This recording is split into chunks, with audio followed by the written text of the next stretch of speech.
Moi, à 17 ans, j'étais producteur à Radio France. C'est vrai? Ouais. À Bordeaux-Aquitaine, ça s'appelait à l'époque. Et j'ai fait une émission du genre Et Dieu dans tout ça. Genre radioscopie. Absolument, genre radioscopie. Et vous aviez... C'était génial. Voilà, tous ceux qui, dans la région Aquitaine, pouvaient... C'est-à-dire, je faisais le conservatoire. Car voilà. Et le conservatoire national de région de Bordeaux. Et je faisais le conservatoire et il y avait au conservatoire un prof de diction qui était vachement sympa. Et j'en avais besoin parce que j'étais vraiment bègue comme c'est pas imaginable. Et d'ailleurs, j'avais fait le conservatoire pour ça, parce que je voulais faire un truc que je puisse pas faire, quoi, qui me soit interdit. C'est Francis Perrin. Qui me soit interdit, oui. Et donc, par goût du défi, comme ça. Et il y avait un prof de conservatoire qui s'appelle toujours André Limoges, qui était le patron ou un des patrons de la station de Bordeaux-Aquitaine. Et je lui dis, moi, le conservatoire, ça ne me suffit pas, j'ai encore envie de faire de la radio. Et alors, c'était bien parce que c'est là où j'ai appris à monter, parce qu'on coupait les bégaiements au montage. Et donc, je prenais les ciseaux et je raccordais. C'était très agréable. C'était très sérieux, hein. J'étais vraiment beaucoup plus sérieux à l'époque. Et vous avez toujours la ferme familiale existe toujours? Oui, oui. C'est tout à fait sympa. J'habite toujours le village où je suis né. Vous habitez toujours le village? Où je suis né, où mon père est né, où mon grand-père est né. Ça fait, voilà. Et vous, au théâtre, vous faites relâche quand? On fait relâche le dimanche soir et le lundi soir, ce qui fait que ça fait quand même des tout petits week-ends très courts. Enfin, ça permet de s'évader un petit peu. Vous pouvez nous servir un jus d'orange? Jus d'orange? Oui, et puis un autre café pour moi. Oui. Vous avez combien d'enfants? 6. Et l'échantillonnage, c'est quoi? C'est 4 filles et 2 garçons, 20 ans, 18 ans, 15 ans, 10 ans, 7 ans, 4 ans. Ça, c'est bien. Et 2 roues. Et 2 roues. Voilà, la première et le dernier. C'est les 2 roues. Voilà. Ah, ça, c'est bien. Michel Debray serait fier de vous. Et vous avez des enfants? Et non, j'ai célibataire sans enfants. Grave. Je travaille pas pour la France. Ça peut s'arranger. Ça peut s'arranger encore. Il y avait une jeune assistante tout à l'heure. Qui était très bien. Qui était très bien. Si, il y en a beaucoup qui font de la politique simplement pour eux. Parce qu'ils aiment le pouvoir. Enfin, peut-être vous ignorez ça, que ça se passe pas dans votre parti, mais ça peut arriver. Non, si, ça se passe partout. Mais je crois pas que c'est uniquement. Non pas pour servir, mais pour se Non, servir. Ça existe, mais je crois pas qu'il y ait des gens qui puissent faire de la politique uniquement pour eux. Uniquement pour eux. Qui veuillent en tirer une gloire personnelle parce qu'ils ont besoin de pouvoir, ça bon très bien, ça existe partout. Mais je crois pas qu'ils puissent le faire uniquement pour eux, tout simplement parce que c'est trop dur, sinon on craque, il y a 36 autres moyens de se réaliser. Il faut vraiment être soutenu par des choses auxquelles on croit, et puis vouloir à tout prix essayer de les faire passer, convaincre. Convaincre, c'est quand même un élément basique dans la politique.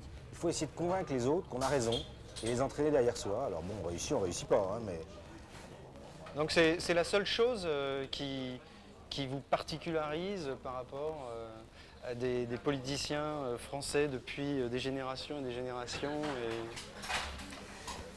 Est-ce qu'il n'y a pas un regard, par exemple, ne serait-ce que de la communauté, un rapport au pouvoir, un rapport à l'argent? Il y a un regard qui est un peu extérieur. Et sur le plan des valeurs, sur le plan de... Est-ce que ça vous paraît rien de particulier Des valeurs, si, C'est parce plus que... familial, quoi. Non, c'est pas seulement familial. Les valeurs, je vous disais tout à l'heure, le judaïsme est quelque chose qui est internationaliste. Hein, on leur a assez reproché d'ailleurs. Mais la gauche aussi est internationaliste. C'est même une de ses caractéristiques. Et donc de ce point de vue-là, moi j'ai une coïncidence parfaite entre ma culture et puis ce que j'essaie de porter politiquement. Et quand je sens pas de la même manière un Roland nationaliste qu'on a pas seulement à l'extrême droite, dans d'autres partis aussi, c'est sans doute pas complètement étranger à ce que je suis, à la manière dont j'ai été formé, et qui fait que pour moi, un Français, un Italien, un Espagnol, un Allemand, c'est pas obligatoirement quelque chose qu'il faille repousser. Quand j'entends l'extrême droite française, mais même au sein de la droite, parfois de certains courants de la gauche, des gens avoir des attitudes qui sont la France aux Français, ça heurte non seulement mon sens politique, mais ça heurte ce que je suis profondément. Ben, reconnaissons aux Français, en tout cas, de nous avoir laissé boire un verre, un café tranquillement et discuter de ces choses-là librement. Ceci dit, c'est vrai que la France est aujourd'hui un pays dans lequel sans doute le racisme, l'antisémitisme remontent. On l'a vu au cours des élections récentes. On voit comment, dans une période de crise, les extrêmes attirent, mais où jusqu'à maintenant, il n'y a pas eu, au cours des 30, 40 dernières années, de relents extrêmement forts. Et ce qu'il faut essayer de combattre, c'est un retour d'une forme de bouc émissaire. Simplement parce que quand c'est la crise et que ça ne va pas, la recherche du bouc émissaire, c'est quand même quelque chose de tellement classique, tellement évident. Alors, aujourd'hui, ce sont les Maghrébins. Mais on sait très bien que ça commence par les Maghrébins et que ça continue ensuite par toutes les minorités, y compris la minorité juive. Pour moi, la nouvelle fondamentale, c'est, à mon avis, le pays le moins raciste du monde quand même. Oui, je suis d'accord. C'est vrai que le racisme au sens basique, on le sent beaucoup moins qu'on a pu sentir dans d'autres pays. Non seulement ça, mais c'est pas uniquement un pays qui tolère, c'est un pays qui intègre. Ça, on le voit pas beaucoup. C'est-à-dire, je vois pas beaucoup de pays où il y ait comme ça des couples mixtes, des histoires. C'est un pays qui intègre. La question, c'est de savoir s'il continuera à intégrer. Et pour qu'il continue à intégrer, il faut que la mécanique qui a intégré continue d'exister. Je pense que c'est un des seuls pays où on peut voir le fils de monsieur se balader avec une petite maghrébine ou le fils ou la fille d'un tel se balader avec une petite vietnamienne. Moi, je vois pas beaucoup ça dans les autres pays. Enfin, Je ne sais pas si c'est un des seuls pays. Tu vois, c'est un pays qui le pratique, c'est vrai, et qui ne critique pas. à la base, il y a des équipes de rugby où on juge les gars en fonction de leur vitesse de pointe et pas en fonction de leur couleur de peau. J'ai l'impression que dans beaucoup d'autres pays autour de nous, il y a une équipe de locaux contre une équipe d'ailleurs. Et bon, ça peut cohabiter, mais ça se mélange beaucoup moins que chez nous. Ça, je trouve qu'on ne le dit pas beaucoup. Vous êtes d'accord que c'est quand même les vertus de la République, c'est-à-dire De la République la française. République française, absolument.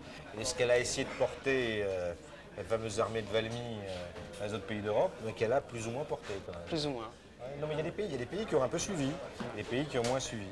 Dans les pays du Nord, quand même, les pays du Nord de l'Europe, on retrouve une pratique qui est assez démocratique de ce Oui, point de parce vue. qu'il n'y en a pas beaucoup. Bon, l'addition, s'il vous plaît. Oui.